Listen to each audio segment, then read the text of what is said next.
vamos conversar um pouquinho com o nosso Delano, que é presidente da Associação Comercial de Xinguara, também é contador, entende muito de economia. A gente vai conversar com ele sobre tudo que está acontecendo neste cenário. Vamos receber então, com muito prazer, nosso amigo Delano. Delano, tudo bem? Seja bem-vindo. Tudo bom, boa tarde. Boa tarde. Boa tarde aos telespectadores do Conexão, né? É um prazer ter você aqui, viu, Delano? Eu que agradeço, Seja bem-vindo. O convite, né? Delano, em primeiro lugar, eu quero dizer que é um prazer ter você aqui, você que é uma pessoa excepcional. Não é presidente da Associação Comercial por acaso, mas é por mérito. Faz um trabalho muito bom aqui há muito tempo, né? Dentro desse trabalho como contador, com a sua contabilidade. Fala um pouquinho pra gente, Delano, como é esse mundo dos números?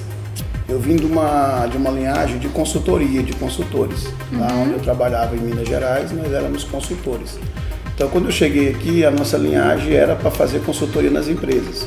Porque, assim, o governo se organizou, o governo investiu em tecnologia, o governo tem nota fiscal eletrônica, ele monitora cartão de crédito, monitora Pix, monitora tudo hoje do empresário, né? Até as contas bancárias, transações financeiras que o empresário faz.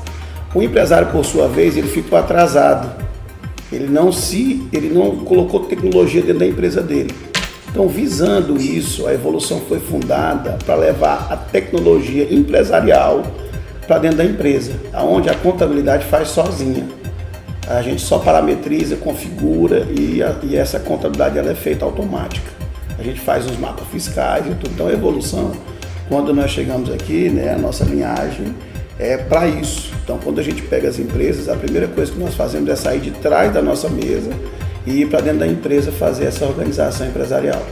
Com isso, traz a segurança empresarial para o empresário para que ele veja a tributação dele. O Brasil é um país que tem muita tributação, é um país cheio de segredos na tributação e que às vezes o empresário paga sem saber. Tributação e impostos. Impostos, claro. Tributos é impostos, né?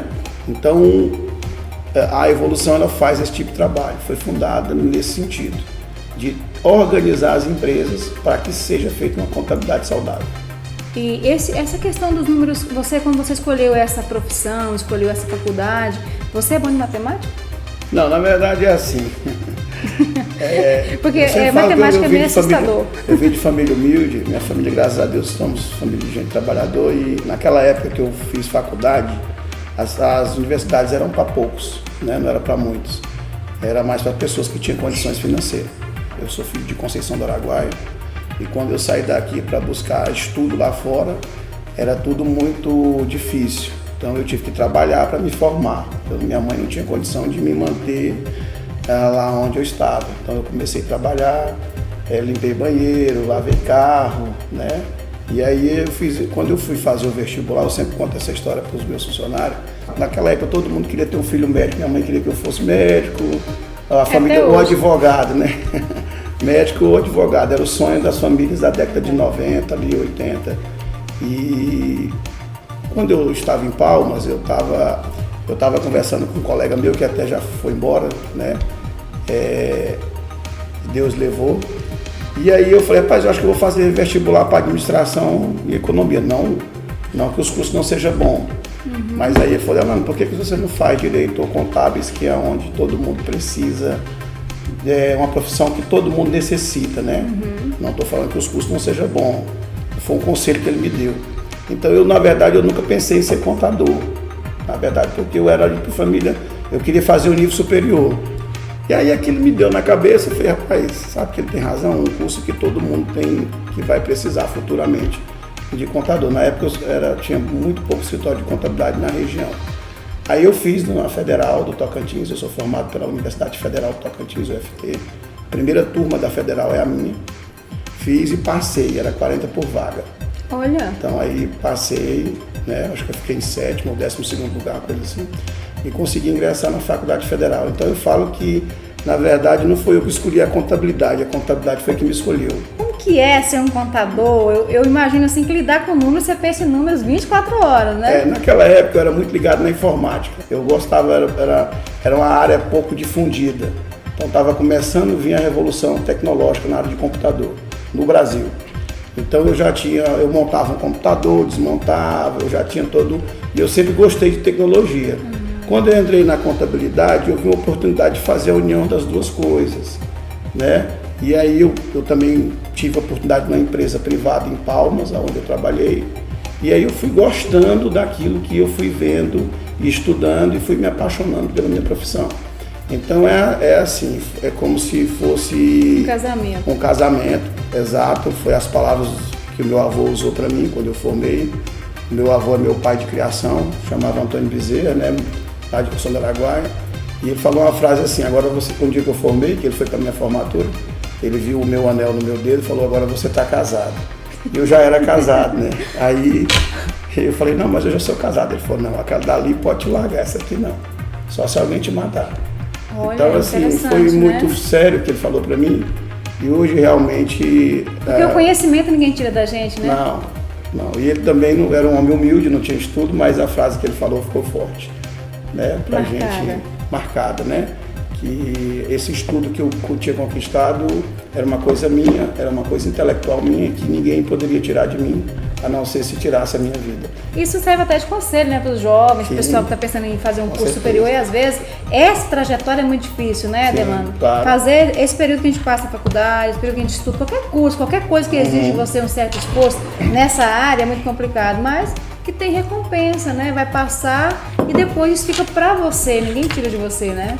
Eu vejo assim, a questão de você estar estudando, você estar se capacitando, porque na verdade hoje o Brasil, nós temos um problema de blackout de mão de obra, no sentido de capacitação profissional. Verdade. Então as pessoas, elas têm um conhecimento na mão hoje, na minha época não tinha a questão do Google, não tinha essa questão da facilidade da informação. Ou nós tínhamos que ir para uma biblioteca, entrava numa fila, pegava um livro, levava para casa, tirava cópia. Realmente a gente tinha que ter desejo de estudar. E isso hoje eu tenho, até hoje eu tenho esse costume de estudar, de ler. Isso já veio de uma cultura que eu aprendi lá atrás. Os jovens hoje, eles têm que, assim, claro, né? Eu tenho filhos, eu sei como é que eles são. Então, tem que forçar eles a estudar, tem que forçar eles a se capacitar. Muita coisa que o jovem vê no segundo grau, ele nunca vai usar, muita coisa que ele vê lá, né? Mas profissionalmente, as empresas, elas têm que investir em capacitação profissional, tá tendo que investir para poder colocar o jovem no mercado de trabalho. É um déficit que nós temos no governo, né? Que realmente precisa de ter esses cursos. Trabalho nas empresas, nós precisamos sempre estar treinando as pessoas, capacitando, mostrando como que funciona o sistema, como é que funciona o financeiro. Então hoje precisa das autoridades voltar o olho para essa juventude, no sentido de promover eles para o mercado, que eles são futuros empresários, são futuras pessoas que vão ingressar no mercado de trabalho. Então olhar isso com carinho. Faltando um pouco disso. Adelano, e falando sobre essa questão do futuro, né, economia, eu quero que você explique para a gente, na sua visão, né, nessa parte, você é também presidente da Associação Comercial em Xinguara, essa transição, o novo governo, as mudanças, né, ICMS, também essa questão, né, do imposto de renda, taxação do PIX. Como é que você vê essa questão os 30 dias do novo governo, com relação ao comércio Xinguara, a economia do modo geral, mas em especial aqui no nosso município? Como refletiu isso? Como é que está essa questão? Também essa questão, né, que o presidente do Senado já foi também eleito, né, Rodrigo Pacheco conseguiu vencer novamente, o Marinho perdeu, né? Como é que está essa questão desse novo governo para você, na sua visão, a economia no modo geral? Toda transição de governo existe essa projeção. O governo, ele fez a transição, nós vimos uma mudança no orçamento, né, que ele olhou o orçamento que foi proposto pelo governo anterior, porque na verdade quando eu assumo, qualquer executivo que assumir a pasta, ele tem que obedecer o orçamento do governo anterior. Ele já sai deixando o orçamento futuro. Então foi aí onde o governo ele projetou para fazer um empate, né? O Brasil vai ter uma despesa de 5,3 trilhões por ano, né? O governo projetou uma receita aí de 5,3, sendo que ele colocou um déficit de 285 bi. Só que o ano passado o Brasil arrecadou abaixo disso, teve uma arrecadação abaixo disso. Então, o que ocorre? A nossa economia e todos os investidores, eles aguardam a formação do governo, que foi ontem, que foi o presidente, acho que foi dia 1º de fevereiro, que foi eleito o Senado e a Câmara de Deputados Federal. Né? Então, agora se formou realmente o governo que vai governar.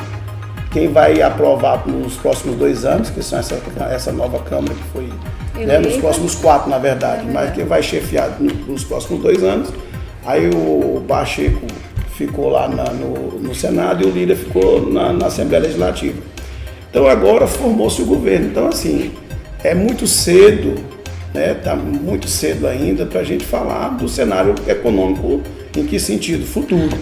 Né? O que eles estão projetando é uma inflação de 4,5%, que às vezes ela vai ultrapassar, né, essa inflação.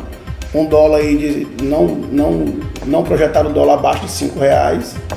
É um projeto que a gente está olhando, né? Então, assim, esse impacto que foi colocado, não aumentou o salário, porque ia sair de 1.302 para 1.320, o governo viu que isso não ia ser bom para a economia, deixou os 1.302 mesmo. Então, assim, a economia nossa, ela está um pouco de retração.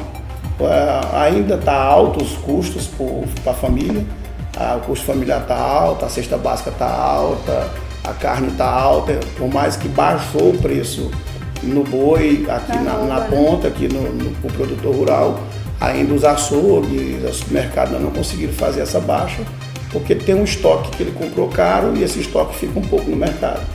Então há essa transição econômica. Para essa questão, né, da falta de dinheiro, a falta de recursos, como você está falando, não teve nem recurso para poder aumentar o salário, mas aumentou o salário dos deputados, né, do Supremo Tribunal Federal, aumentou também do presidente, aumentou também o número, né, de ministros, tudo isso não gera uma despesa? Na verdade, assim, o aumento foi projetado, foi um aumento de 16%, ele projetou 6%, ficou quase igual ao salário mínimo, o salário deles. Então foi um aumento de 6%, vai ser um aumento de 6% em 2023, acho que 6% em 2024 e 6% em 2025, acho que foi 16% dividido em 3, mas é mais ou menos isso.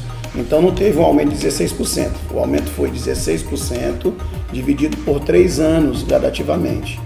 Então o aumento que o Estado teve, que os governos teve, foi quase o mesmo percentual do salário mínimo. O salário aumentou 7,50, eu acho, 7,54, e o aumento deles foi 6.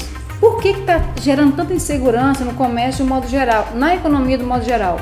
Porque se o dólar sobe, a bolsa cai, foi um prejuízo muito grande. Nós vimos aí nos primeiros dias de governo que realmente foi um desastre, né? A questão da perda de valores, né? A bolsa despencou e foi aquela agonia, aquele desespero. E aí os próprios investidores estão, né, a gente vê que estão intimidados. Na verdade, quando a gente olha no modo geral, parece que nem começou a andar ainda, parece que a gente está no final do ano ainda, parece que a gente não conseguiu ainda se acertar. Assim, olhando, né, nessa visão que não é de números. Todo cenário de transição, quando muda de governo, que não há continuidade, que é o caso que não houve, é normal, isso é comum no Brasil. Quando o Lula assumiu, quando ele pegou do FHC, teve o mesmo problema. Quando a Dilma foi impeachmentada, que o Michel Temer pegou, foi o mesmo problema. O que nós estamos vendo agora é o quê? Uma mudança governamental. Se tivesse, talvez, seguido, talvez a economia nossa teria um pouco, não estaria andando também. Teria que ver qual que seria o novo governo. Por mais que você continue, ele pode mudar as cabeças. Então é assim, toda mudança o investidor espera. Ele espera o que vai se formar. O governo formou dia 1º de fevereiro, está formado o governo. Então é muito pouco tempo para que a gente faça essa projeção do que vai ser. A economia ela começa a andar toda a transição, a economia começa a andar a partir de março, abril, maio, junho.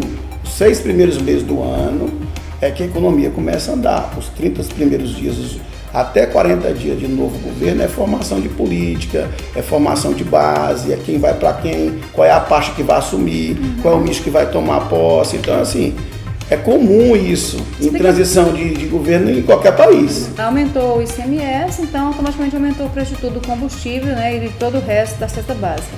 Como é que você vê essa questão desse aumento e também a taxação do PIX? Eu quero que você me explique. E explica também para mim por que é que agora, a partir de R$ 1.900, vai ter que pagar imposto de renda se antes não pagava.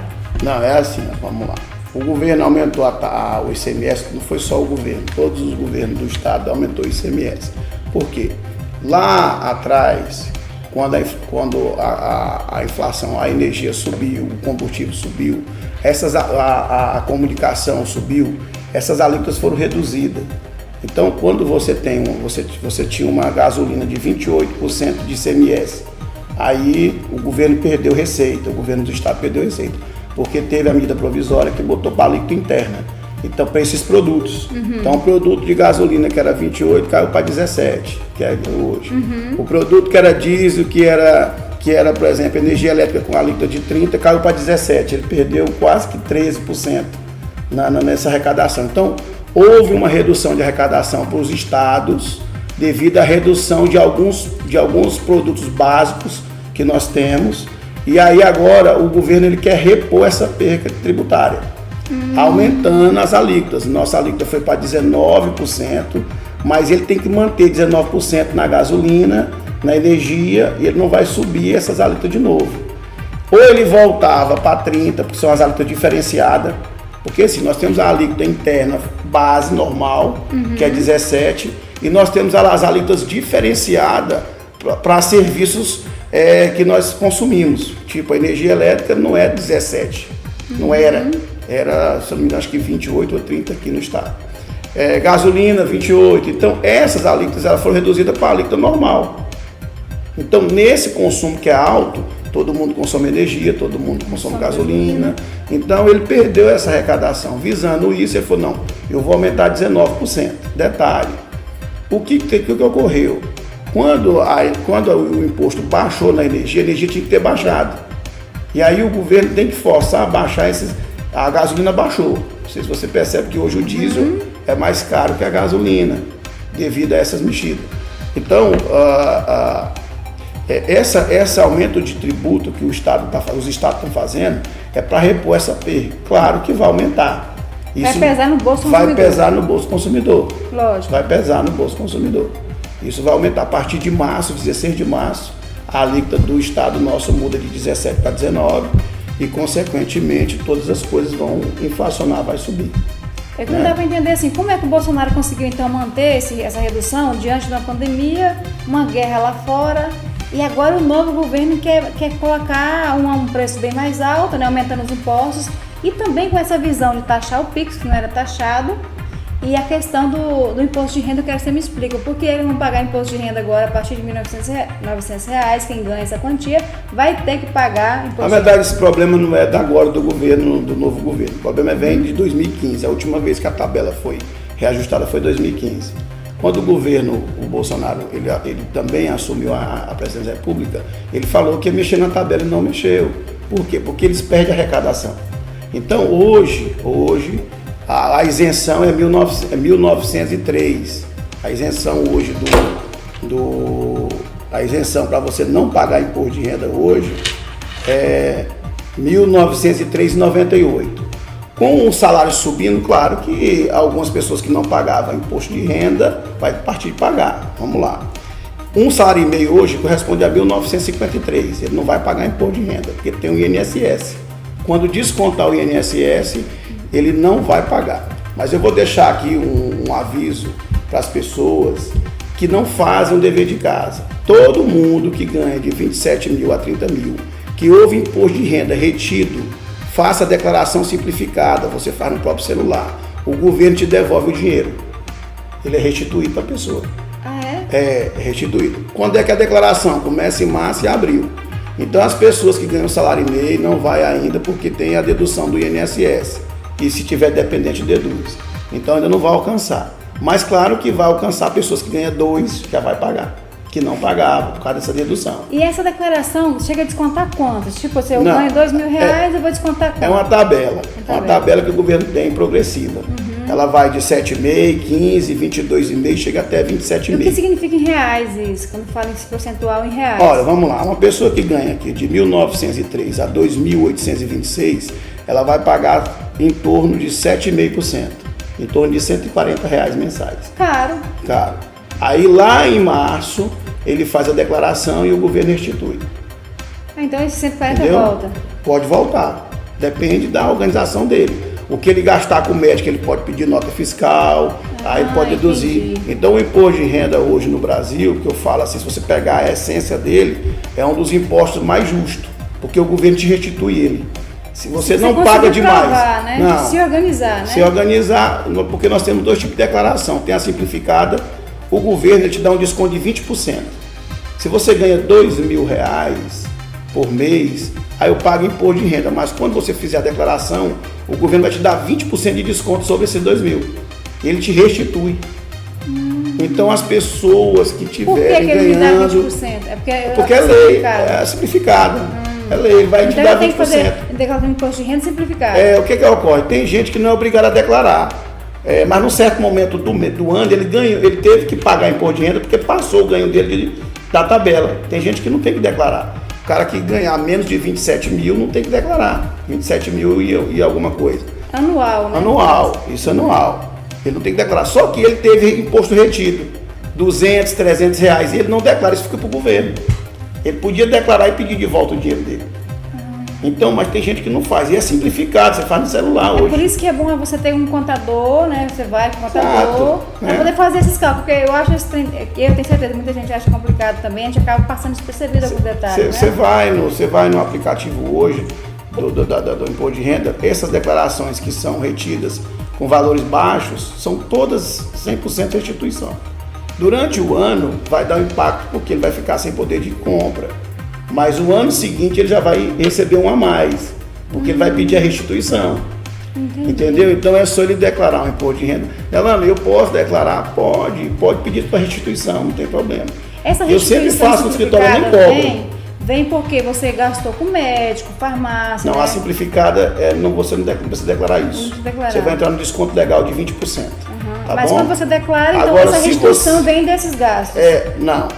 Quando você declarar simplificada, a restituição vem pelo desconto que o governo te dá de 20%.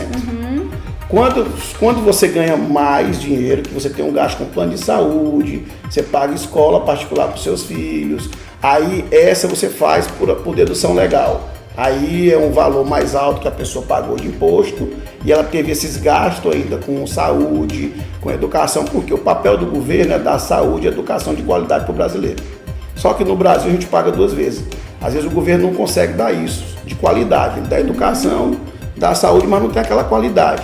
Uma pessoa que ganha mais, uma pessoa que tem um poder aquisitivo mais alto, ele vai pagar um plano de saúde, ele vai pagar uma previdência própria, ele vai pagar uma escola para o seu filho.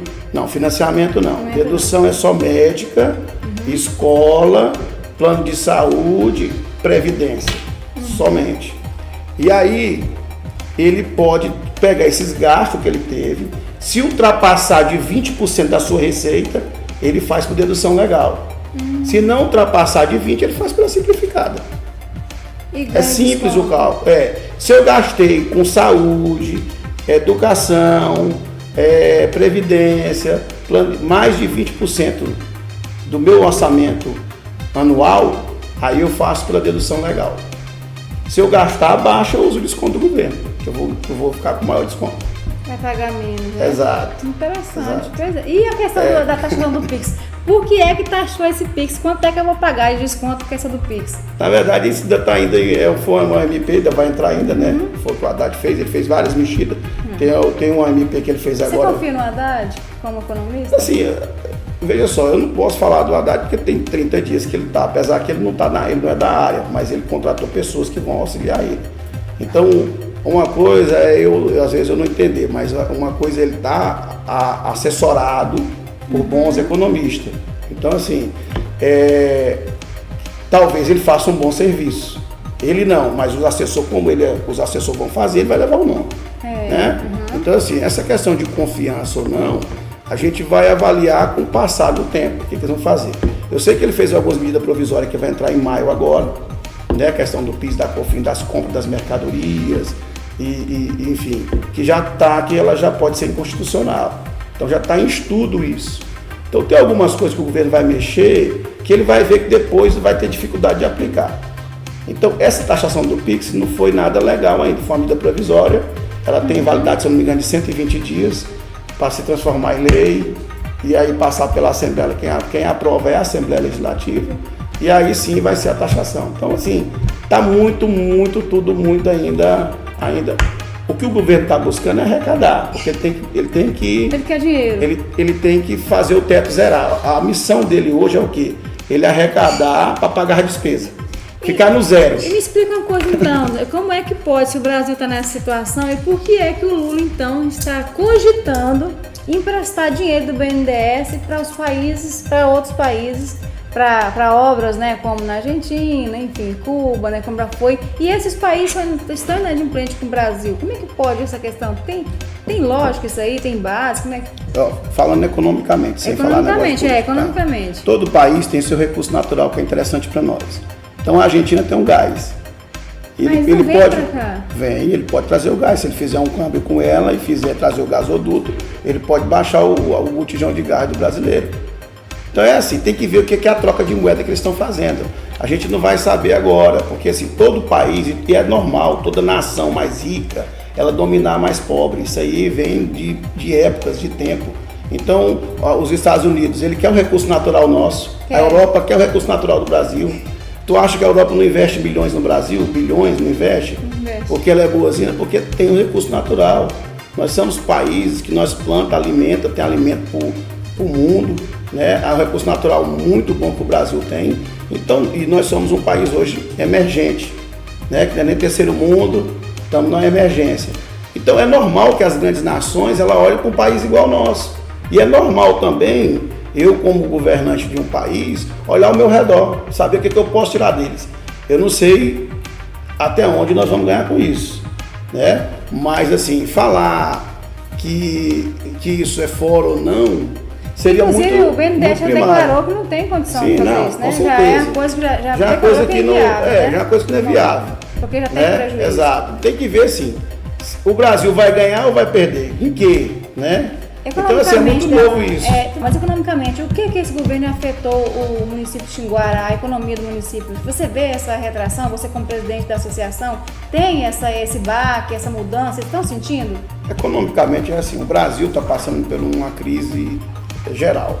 Então Xinguara, o que Xinguara é o quê? Xinguara, ela tem a estrutura dela no agronegócio, na pecuária. O forte nosso aqui é a pecuária.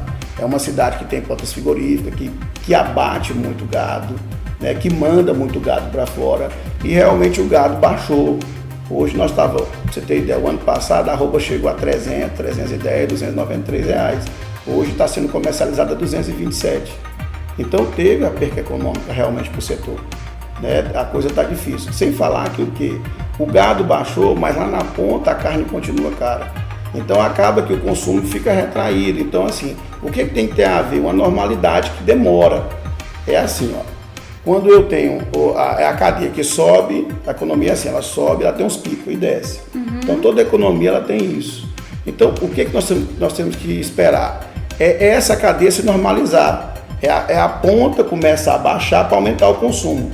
Se eu aumento o consumo, eu tenho demanda. Não, eu tenho demanda, começa a aumentar. Né? O que você faz aumentar o preço? Se eu tenho cliente. Se eu tenho muito cliente, aí o preço começa a elevar, tem procura, entendeu? Então, se hoje, lá na ponta, ainda continua caro e o consumo continua retraído, aí aqui está baixo, abaixou. Quando começar a consumir, que as pessoas começar a procurar, aí o agro volta de novo a aumentar. Tem as questões da exportação, que eu creio que vai voltar, quando as exportações voltar, o agro deve melhorar, essa arroba vai melhorar, né? Então, assim, é tudo muito... a economia, ela é muito frágil, é muito delicada, entendeu? É uma coisa que a gente não pode falar, não, é uma receita de bolo. Não existe, não tem receita de bolo, né? Não existe. Existe o seguinte, é o acompanhamento. Porque, por exemplo, quando o gado subiu, ele saiu de uma arroba de 140 para 170, 180, 190, 200, 240, chegou até 310. E isso, os insumos era barato. Depois agora os insumos subiu e o gado baixou. Então hoje o custo da fazenda aumentou porque os insumos ainda não baixou. o arame, a ração, os remédios, as vacinas, os vermífugos, as questões de você estar organizando uma terra hoje, o custo está alto. Então, o que tem que aguardar para a economia realmente estar voltando? É essa normalidade. Se essa inflação baixar, está retraindo, baixar esses preços, né, voltar a baixar, e automaticamente, ou voltar o Brasil a abrir e voltar o consumo, aumentar o consumo do agro, porque o agro vende, carne vende, semente, grão vende, então se isso aumentar, automaticamente o agro vai responder. Concordo, então? Você acredita nesse novo governo? Ou você também, assim como alguns brasileiros, né, que está sendo bastante criticado? Muita gente até fala que o governo Lula não chega até o final, por causa da pressão, por causa das repetições do governo Dilma, por causa das questões dos erros. Qual é a sua visão como economista? Estamos falando de economia, não de política, né? Certo, na verdade é assim, o governo ele se estruturou agora, não tem como prever isso, né? Essas especulações, que isso eu chamo de especulação. O governo está aí, os dois candidatos que parece que ele apoiou ganhou, então está pacificado, o governo executivo, legislativo vão governar, certo? E eu creio que ele só se acontecer um caso natural dele falecer, se ele não falecer, eu creio que ele vai terminar o governo dele. Ele já tem experiência, é um presidente com experiência. Eu não posso falar que eu não acredito, porque na verdade tem algumas coisas que o sistema brasileiro tem que o brasileiro não questiona. Mas você, Adelante, por exemplo, deixa eu te fazer uma pergunta assim já. Por exemplo, por que o brasileiro não questiona o sistema 5S? Por que o brasileiro não questiona esse sistema? Porque ninguém tem coragem de questionar o sistema 5S. Então, assim, a política nossa tem muita coisa para rever. Então, não é o A, não é o B. Você pode colocar lá, o sistema nosso ele tem que ser feito igual a reforma administrativa. O Brasil precisa de reforma administrativa, reforma tributária, baixar o déficit dele. Então, assim, falar de política é fácil, assim, no sentido de não saber. Mas, assim, quando eu falo assim, vamos fazer a reforma administrativa. É verificar quanto que custa um legislativo para nós, quanto que custa um presidente. Quanto que custa um deputado. Exatamente, é para isso que o Brasil tem que se atentar. Né? É verdade. Não então, essa reforma tem que passar lá dentro da casa. Por que ela não passa? Porque vai mexer no orçamento deles, vai trabalhar um orçamento deles. Então, eu acho que o Brasil precisa disso, viu, Marli? De uma redução de reformas sérias, reforma políticas sérias.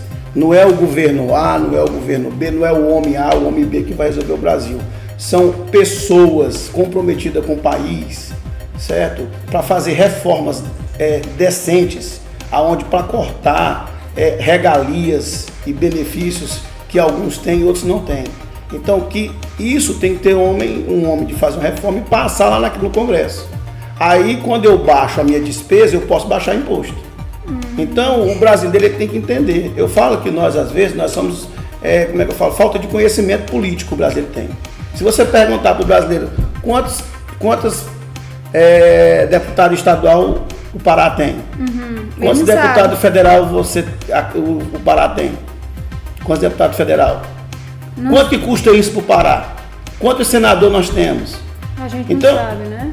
Então, como que eu vou discutir política, despesa pública, se você não sabe nem quanto que o seu Estado custa para o seu bolso? Então, assim, eu acho que o Brasil precisava de uma reforma séria, reforma administrativa, depois de fazer a reforma administrativa, que é baixar as despesas públicas, fazer uma reforma tributária, baixar os impostos. Aí sim, eu creio que o Brasil andava. Então, assim, eu não posso falar de política, se o Lula, se eu confio nele ou não, se eu não confio, eu não tenho como eu te falar isso. Qual é a dica, Delano, para a pessoa que vai entrar agora, nesse período agora? Na verdade, para trabalhar agora mesmo, né? Porque agora começa aí, como você falou, deslanchar a questão da economia, a questão do Brasil começa aí a trabalhar. Eu acho que o Brasil só começa a trabalhar depois do carnaval, né?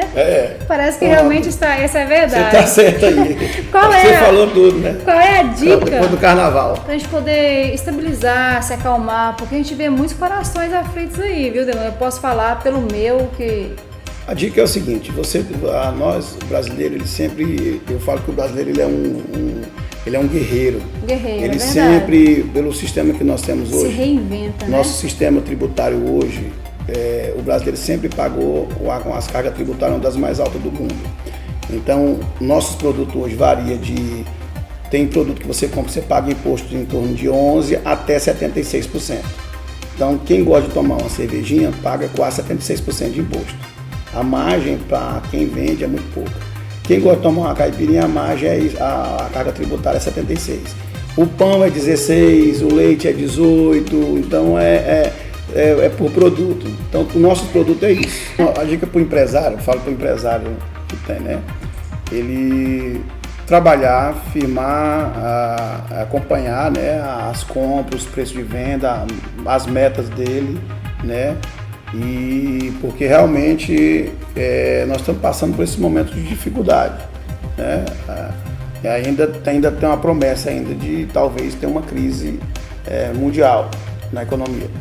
Ainda está quase, porque nós estamos num mundo em guerra, onde agora os países estão ajudando lá, né, a Ucrânia, então enfim, as taxas sobem quando há guerra no mundo, tudo sobe, né? Mas eu falo que o brasileiro ele sempre se reinventa.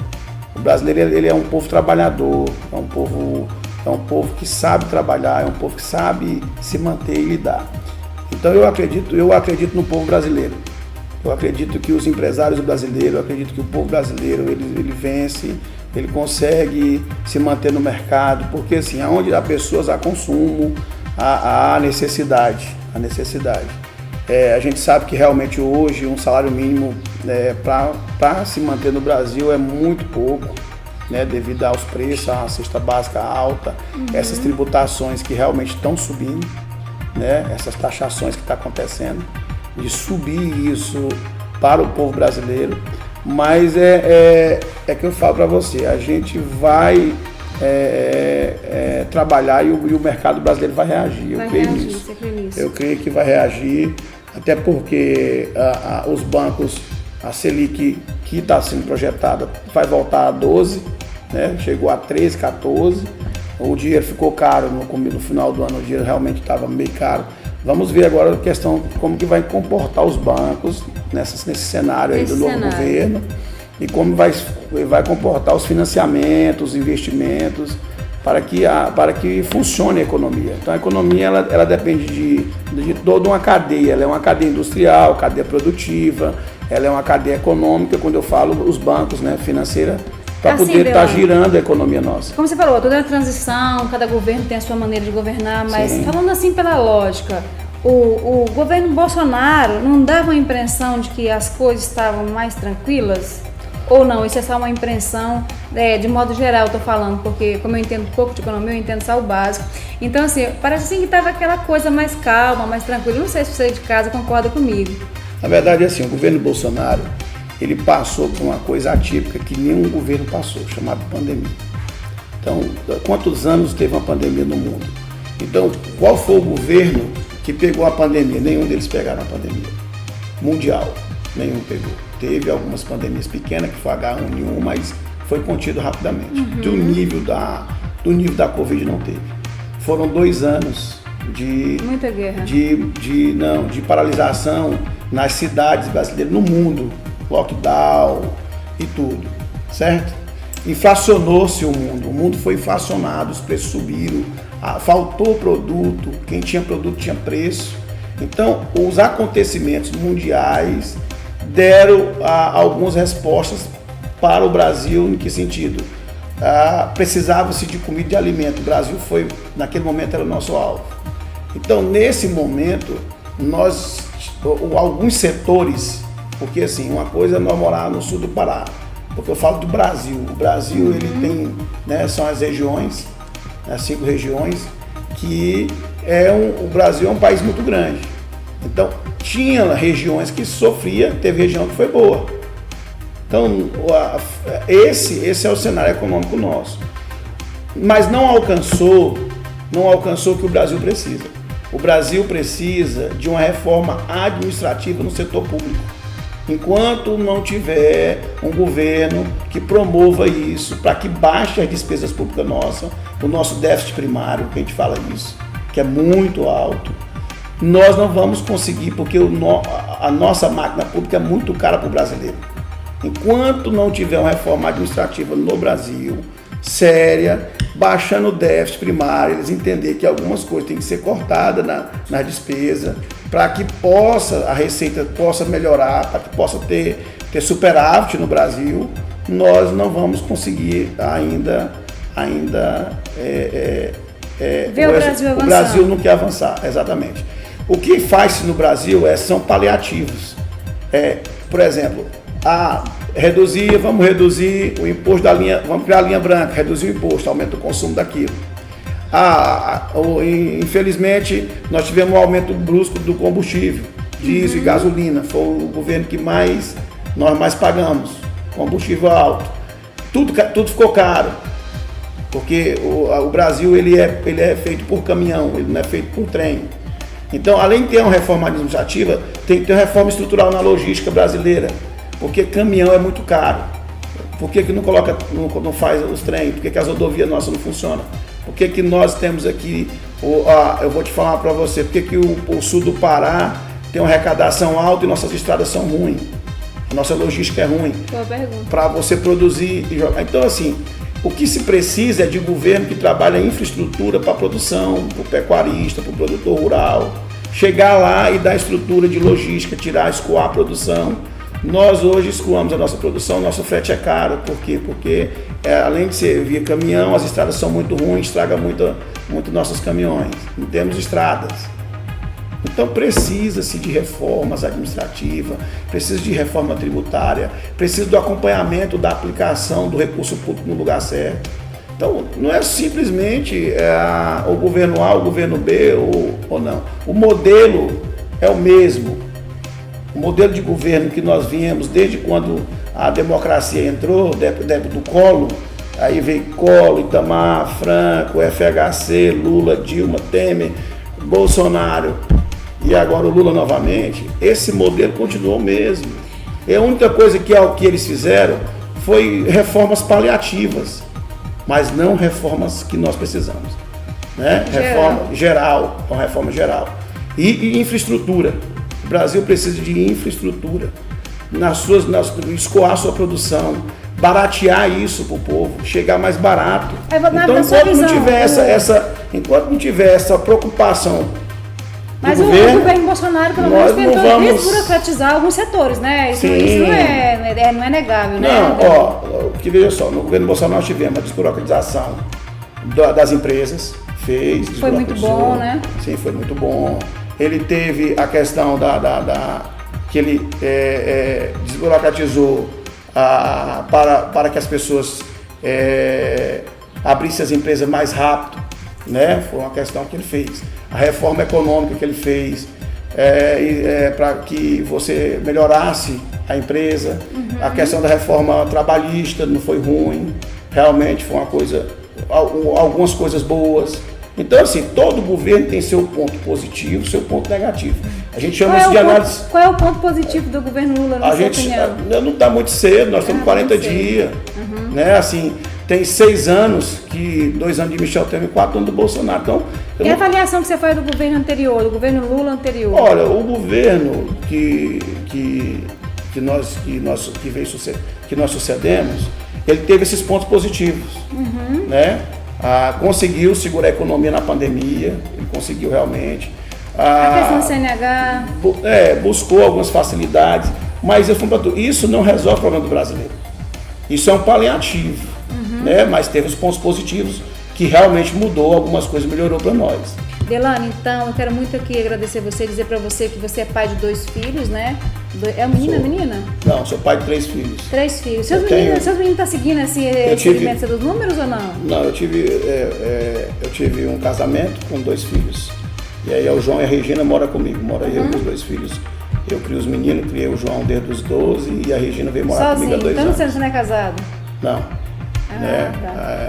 Eu sou divorciado. Então você é um pai que cuida dos filhos. Cuido. Então seja bem-vindo a essa vida. Eu tenho uma amizade muito boa com a minha ex-mulher, então a gente acaba que cuida, compartilhando. Eles vão para lá, ficam na casa da mãe deles, eles vêm, moram comigo, a residência oficial deles é na minha casa. Aí eu tive uma neném, a Maria Esté, há um tempo atrás, né? A Maria Esté. Tive um namoro e a Maria Esté nasceu. Aí, olha. A Maria Esté, que é a bebezinha de 3 anos e meio, mora em Redenção. Né? Também tenho uma boa convivência com a mãe dela, tenho acesso, converso com ela. Então, assim, graças a Deus, eu tenho tranquilidade com a minha vida, com as pessoas que me rodeiam, minha família, e as pessoas que eu amo, eu procuro estar próximo sempre, entendeu? Então, assim, é porque a vida do homem, ela não é só trabalho, questão financeira. A gente tem que ter as realizações pessoais, as realizações profissionais, para que a gente possa ter um pouco de felicidade enquanto estiver aqui na Terra. Verdade, passa muito rápido, né, Delano? Passa muito rápido, é verdade. O Delano, gente, é uma pessoa muito legal, incrível, tem evolução contabilidade. Se você precisar do serviço do Delano, eu quero muito te indicar essa pessoa, que é um contador, economista. Quando eu não sou economista. Mas entende muito de economia. Você eu sou só bacharel em contabilidade. Mas os cálculos dele é perfeito, né, gente? Contador, assim, ele entende muito de economia, é verdade, né? Economista, eu sou contador, eu sou analista de sistema técnico. Eu sim. fiz um curso técnico de análise de sistema. E aí eu sou analista de sistema, sou contador. Eu fiz MBA em gestão empresarial na FGV. Ficou algumas coisas pendentes, mas aquelas matérias que eu procurei fazer, eu concluí elas lá, né?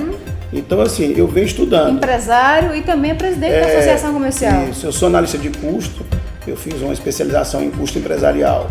Então, como se comporta quando você compra uma mercadoria, como que é o custo dentro.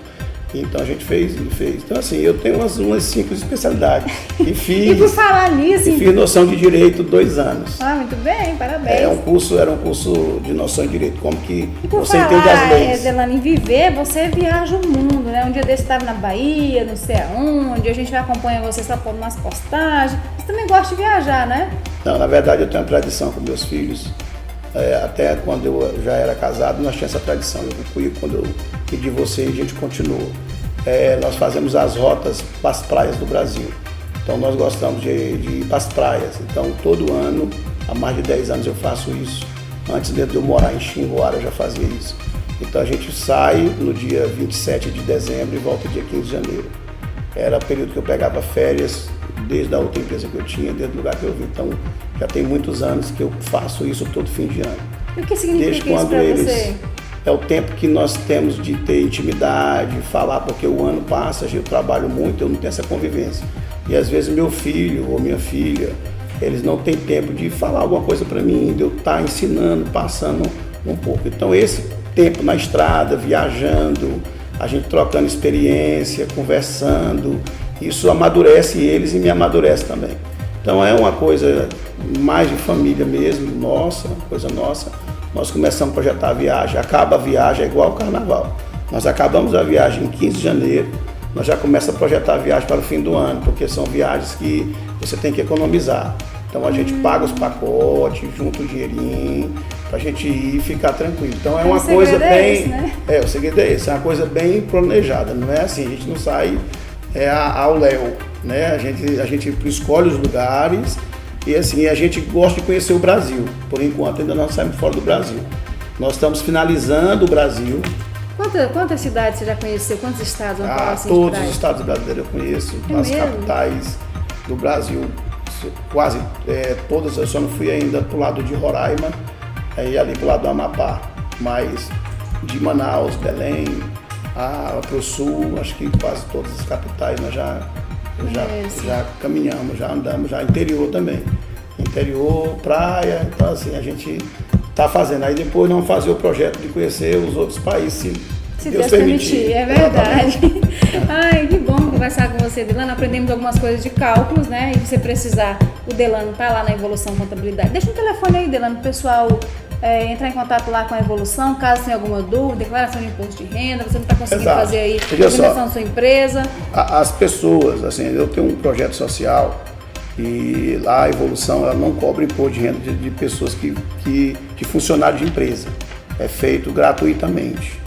tá? E assim, não estou querendo tirar o trabalho dos meus colegas, não. Tem colega que realmente eu faço isso por alguns funcionários que são meus clientes, porque eu vejo que ele tem de restituir e às vezes ele não sabe. Então, aí eu faço para eles ou ensino a fazer. Né? Então, muitas pessoas procuram nós para ajudar a fazer. Porque essa declaração simplificada não é aquela simples mesmo, onde a pessoa não tem despesa, só tem a mesma receita e o imposto para restituir. Ela é feita online, ela é feita no próprio celular, a pessoa mesmo faz, transmite, ele restitui. Então você ensina essas bota pessoas. conta. A gente ensina as pessoas. Lá na Evolução, a gente não cobramos esses impostos de renda. Nós cobramos mesmo só a parte mesmo daquele imposto estruturado, aquele que eu tenho que declarar, empresa, né? que é de empresários, né? Na verdade, de empresários. Empresários e as pessoas, produtor rural. E tem pessoas também, funcionários públicos que ganham muito bem, que vai lá, que tem muito papel, aí a gente olha e faz. Mas a simplificada, aquela que a pessoa ganha até 2 salários mínimos, né, 2,5, também a gente não tem a taxa, a gente ensina, porque é simples. Então a pessoa pode até ir lá e conversar 2,5, com vocês. pode ir lá porque ele restitui.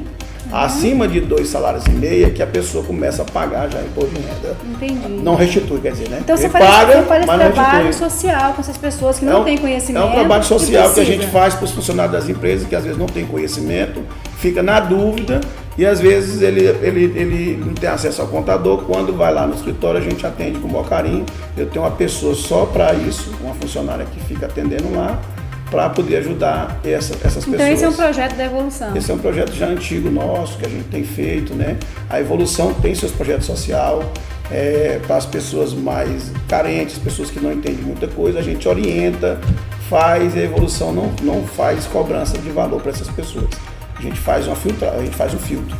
Pessoa que tem essa necessidade, às vezes, de um contador, que às vezes não tem condição de pagar o nosso honorário. Então, a gente vai faz a bonificação, a gente faz o social, né? Eu falar para as pessoas que o imposto de renda não é uma coisa de 7 cabeças. Se tiver imposto retido e ganhou 27, 28 mil e tiver imposto retido, pode fazer que restitui. Recebe de volta. Às vezes é R$200, 150, 180. Mas já ajuda. Mas eu acho que ajuda, porque assim, né, R$200 já dá para comprar carne, já dá para fazer alguma coisa, a picanhazinha, né? Então, assim, falar para as pessoas, né, que não precisa, a partir de fevereiro, as empresas são obrigadas a mandar a cédula C, são as cédulas de rendimentos, né? Eles vão receber. Então, a partir de fevereiro, é o último dia 28, a gente faz a DIF. E em março nós começamos a enviar já as cédulas C, porque o imposto de renda começa em março, vai até abril, se não tiver prorrogação. Os 2 anos últimos da pandemia houve prorrogação, foi até junho. Até o ano passado também foi até junho, devido à pandemia. Então atenta aos prazos, né? Tem que ficar atento aos prazos, porque depois que passar o prazo, tem casos que a pessoa faz, paga a multa e restitui ainda. É mesmo? Tem casos que a pessoa esquece, aí a Receita notifica, tem que fazer imposto de renda. Aí a pessoa vem, faz, paga a multa do governo e ainda recebe um pouco. Então, procurar a Evolução. Tem um telefone? Eu vejo assim, né? Como eu faço parte da Associação dos Contadores, procuro os escritórios de contabilidade dos nossos parceiros também, da cidade, né? Procura também a Evolução, está de braço aberto. Eu quero mandar um abraço aqui para a minha profissão, para os meus amigos, que não são meus concorrentes, são meus parceiros. Nós estamos montando a delegacia de contabilidade em Xinguara, já está bem avançado. Dia 8 agora nós vamos fazer a reunião com a delegacia de Belém. Nós estamos montando a Associação dos Contadores da região, Rio Maria. A profissão contábil está se organizando. Quero parabenizar os meus parceiros de escritório de contabilidade, falar que nós somos parceiros, tem espaço para todo mundo no mercado. E eu vejo assim, a Evolução está aberta tanto para os nossos colegas quanto para as pessoas que precisarem. Então eu mando um abraço aos nossos colegas, estou aqui representando a minha classe, a classe que eu amo tanto, da região do sul do Pará, de Xinguara. Mandar um abraço para os colegas contadores aí, que eu acho que é importante a gente ter essa união, a profissão e respeito, né? Então eu sempre procurei respeitar os meus parceiros, não chamo de concorrente, é parceiro mesmo, os escritórios que estão aqui próximos, os outros escritórios que precisam de nós. Então eu vejo que é isso aí. Tá? Então, gente, nós estamos aqui com o Delano. Dá tempo a gente fazer o sorteio da Casa da Roça, não é deixa para outra semana, que tem age para outra, né? Então, nós ultrapassamos daqui o tempo, mas é assim, gente, sempre a gente calcula, mas a conversa se estende, porque é muita coisa.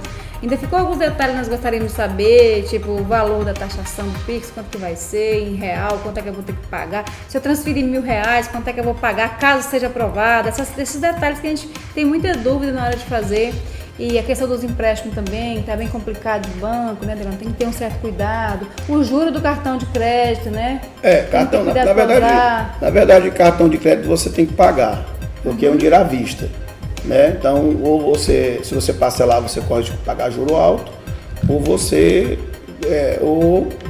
você não paga o mínimo, nunca paga o mínimo, você tem que pagar a fatura cheia. Porque assim, o cartão de crédito é um dinheiro que quem paga é de onde você compra. Se você pagar ele certinho, você não paga juro nenhum. Cartão de crédito não existe juro, só existe juro se você atrasar o cartão, exato. Então, qual que é o conselho que eu dou? Gaste o que você der conta de pagar por mês. O seu cartão, parcela as suas compras no cartão, porque é parcela sem juros. Você não tem juro no cartão. Se tiver, às vezes, é no preço da mercadoria. Se eu comprar isso aqui à vista, é 100. Se eu comprar em 6 vezes, aí a loja bota 120 na mercadoria. Mas na parcela do cartão, não. Então o segredo é saber comprar, o segredo é saber utilizar o cartão. Se você tem um limite por exemplo, você tem um limite do cartão, o banco te deu o limite de 5.000 e você ganha 5.000, você não pode gastar 5.000, porque senão você tem outras despesas. Então não, eu vou gastar aqui com cartão de crédito, às vezes tem milhas. É interessante, faça curso da milhas, você pode comprar passagens, os cartões têm essas vantagens. Exato. Então eu falo, não, eu dou conta de pagar, eu vou comprar a compra da minha casa, o mercado com cartão. Pronto, ele consegue pagar, porque é alimento dele. Eu vou abastecer meu carro no cartão. Pronto, ele consegue pagar. O que ele tem que fazer? Vai na internet, faz um cursinho como ele transformar os pontos cadastrar o cartão dele na pontuação e também trabalhar as milhas. As milhas podem ser até vendidas. Você pode até receber em dinheiro. Ou você pode também comprar passagem de avião, entendeu? Pode, dependendo do cartão que você tiver, você tem desconto em seguro de carro. Então tem que buscar expandir esse conhecimento. Tem que expandir o conhecimento. Eu, assim, o ano passado mesmo, eu fiz 2 viagens, eu usei com as milhas. Fui, voltei, não paguei passagem, paguei com as minhas milhas. Comprei as passagens de avião e paguei com as milhas. Então, o ano passado eu consegui comprar, acho que 8 passagens de avião, acho que eu fiz 4 viagens. Só com milha dos cartões que eu utilizo. Legal, muito bacana essa dica. Tem um curso, né? Tem um curso na internet, você olha lá, vê direitinho, liga na operadora que você tem um cartão, cadastra seu cartão, aí você gasta e você paga certinho. Não pode atrasar. Não pode atrasar, é um dinheiro que você não tem juros. Porque quando você passa na empresa, a operadora cobra da empresa, não cobra de você. Entendi. Só vai cobrar de você porque ele te deu o dinheiro e você não pagou em dias, aí vai cobrar juros. Cobrar juros. E o juro é alto, né? Aí começa a cobrar. Começa aquela bola de neve, né? O juro é alto, chega até 27,5% ao ano. Meu Deus, eu tenho morro de medo de cartão. Eu não tenho cartão de crédito justamente porque eu tenho medo. Eu tenho medo de não saber usar e acabar atrapalhando no meio de campo e não conseguir pagar e sujar o nome. Ou então você vai no banco e peça baixo o limite. Fala, ó, eu não quero limite de 5.000, eu quero limite de 1.500 ou 2.000. Então é só isso que eu consigo usar. Consegue fazer, E aí você, por que pareça, aquilo vai te gerando mas as milhas. Assim, a última pergunta, pra gente terminar, qual é a dica pra gente manter as contas em dias, pra pessoa comum? O que eu tenho que fazer no dia a dia pra eu poder conseguir controlar as contas? Porque a gente que é mulher, eu fico doida, tem dia que eu faço, hoje eu gastei isso, aquilo, eu nem ganhei isso por dia. Como é que faz pra poder manter, controlar essa questão do dia a dia? Tipo assim, uma dica sua, que é contador, pra gente poder conseguir se organizar no dia a dia. Como é que eu faço? Eu tenho que anotar, eu tenho que ter uma planilha, como é que eu faço? Não, na verdade é assim, isso é comprovado pelo comportamento cultural, é o comportamento social, né? Não é nem científico, é cultural. Entende-se que o brasileiro, o consumidor, ele tem 2 coisas, ele olha, dá vontade, a mente pede, tá certo? Então, às vezes você está passando ali, aí você saiu para não comprar de casa, você saiu, aí você tá lá na loja da vitrine, aí tu olha aqui e fala, aquilo é minha cara, vai lá, compra, parcela aquele trem. Sem nem precisar. Sem precisão, sem necessidade. Mas seu olho viu, a sua mente falou com você, o seu desejo foi mais alto, você foi e comprou. Então a primeira coisa que as pessoas que não têm, às vezes, um controle orçamentário, ele educar o orçamento dele. Porque assim, o Brasil, o povo, a cultura nossa, nós temos necessidade básica. Então, primeiro, qual é a minha necessidade básica? Eu morar, energia, água, alimento, eu tenho que manter a minha residência. Quanto que isso me custa? Aí você tem que ter isso em mente. Às vezes não precisa, porque é uma coisa, você nota isso. R$1.500, em mente, supor, pronto, né? R$1.500 eu não posso mexer nisso. Isso aqui já está separado. Está separado. O que acontece é a vontade que o consumidor tem de possuir. E ele é atraído no celular, ele está aqui, daqui a pouco aparece a mensagem, promoção não sei de que, ele olha, nossa, é o produto que eu queria. Mas ele não para pensar assim, eu posso comprar ou não? Essa parcela cabe no meu orçamento ou não?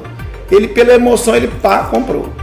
Depois, lá na frente, ele vai falar assim, nossa, eu não podia ter comprado aquilo. Eu comprei, tinha que esperar. Então, porque começa a apertar. É se educar e projetar para comprar. O segredo é você ter educação, saber qual é a sua necessidade básica, que é essa que você não pode abrir mão, que é a que eu preciso para sobreviver, né? E depois eu vou fazer as coisas que me agradam, que vai me dar conforto, luxo, né? Então é interessante que a cultura nossa, que nós gastamos 20% a mais do que ganhamos com coisas que às vezes não tinha necessidade de comprar. É verdade, então tem que ter esse controle tem aí, que ter, separar isso aí. É educação pessoal. Então, Delano, não sei que você anotar tudinho, né? Eu gastei isso, não posso gastar. Vai riscando lá, né? Vai riscando lá aquilo que não é prioridade. É educação pessoal, né? A educação da própria pessoa fazer isso. Aprender né? a economizar, é o jeito, exatamente. Né? Então, gente, essa conversa é muito bacana. Tinha tanta coisa pra gente poder falar ainda, mas infelizmente o nosso tempo não dá. Eu quero aqui muito agradecer o Delano. Espero ter esclarecido pelo menos um pouco da dúvida de vocês com relação à economia, com relação às contas, o que está vindo por aí no Brasil, né? A gente está ainda com essa dúvida, com muita coisa para acontecer ainda. Delano, muito obrigado por ter vindo, viu? Eu que agradeço o espaço, agradecer mais uma vez o seu convite, agradecer a minha família, que é a minha base, né? Agradecer a Deus, porque o homem sem Deus não é nada. Todas as coisas que eu faço, eu agradeço ao Senhor, né? Eu sou criado num lar que a gente tem as normas, oração, que agradecer. A primeira coisa que o homem agradece todo dia é a Deus por ele estar vivo, a Jesus porque morreu por nós. Então eu queria fazer esse agradecimento, queria agradecer a minha família que sempre me apoiou, está do meu lado, minha mãe, meus tios, que são meus irmãos, que eu fui criado com meus avós, agradecer meus filhos que moram comigo, até a pequena que não mora, mandar um beijo para ela, para Maristé, então mandar um beijo para Regina, para o João Gabriel, que são meus filhos, e agradecer à sociedade, meus clientes, as pessoas que confiam no nosso trabalho, agradecer os parceiros também que continuam lá conosco, agradecer a minha diretoria da CIAPA que confia no trabalho do presidente da CIAPA. E assim, se eu fosse agradecer, eu ia passar muitos dias aqui agradecendo, mas muito obrigado. Estou à disposição. Vamos criar um quadro para nós, esse momento de economia, o momento de finanças, vamos ensinar o povo, vamos educar esse povo, como economizar, Delano? Faça aí como é que eu falei, faça uma enquete. Um roteiro, né? Faça uma enquete para os seus telespectadores. Vocês querem, gente? Veja se eles querem, com a gente toda semana? Um quadrozinho lá. Um quadro falando de economia. Pelo menos uma vez por mês, né? Eu não coloco uma vez por semana, porque às vezes eu estou muito atarefado, mas já tá eu acho que uma vez por mês eu consigo vir. Eu acho que o povo quer assim, né? Tem que saber como é que faz para economizar. A gente mora rico, cara, temos que guardar dinheiro e é difícil, olha. Mas, Delano, muito obrigada. Eu espero que essa mensagem, que essa entrevista tenha valido muito para você, porque para nós foi muito bom. Cada pessoa que vem aqui, deixa um pouquinho dele aqui e leva um pouquinho de nós também. Obrigada a todos, obrigada a Deus, bom final de semana. Até a próxima sexta, se Deus quiser. Beijo!